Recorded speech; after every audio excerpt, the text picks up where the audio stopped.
Matapos ulanin ng batikos, nagpaliwanag si Senator Jinggoy Estrada kaugnay ng kanyang naging controversial joke sa isang Senate hearing. Welta ng senador, walang mali siya at friendly banter lang ang kanyang mga sinabi. Ang buong detalye sa Agenda Weekend Report ni Dexter Ganibe ng Abante. Wala raw halong mali siya ang biro ni Senator Jinggoy Estrada sa kapwa-senador na si Kiko Pangilinan. Sabi ni Senator Jinggoy na isa lamang friendly banter ang kanyang pahayag kay Pangilinan sa pagdinig ng Senate Committee on Justice and Human Rights. Sa nasabing pagdinig kasi para sa kanyang Philippine citizenship, natanong ni Estrada si Gilas Pilipinas Women Prospect Elizabeth Janet Means kung meron na siyang kasintahang Pinoy at pabirong iminungkahi na mag-apply si Senator Pangilinan. Your Filipino boyfriend? No? Not yet po. Maybe Senator Pangilinan might want to apply.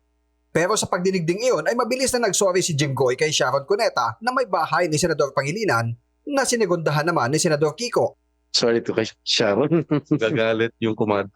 Sa kanyang paglilinaw, sinabi ni Estrada na matagal na niyang kaibigan ng aktres at singer na si Sharon Cuneta na asawa ni Pangilinan. Nangyari ang mga komento ni Estrada ngayong ginugunita ng bansa ang National Women's Month. Sa nasabing pagdinig din ay natanong ni Estrada ang basketball player na si Maudo Malik Diouf na nag-apply din ng Filipino citizenship kung mayroon na siyang Pinay na kasintahan. Pareho ng nakakalendaryo para sa ordinary business ng Senado ang committee reports kaugnay ng hiling na Filipino citizenships ni Diouf at Means. Para sa Agenda Weekend, Dexter Ganibe, Abante.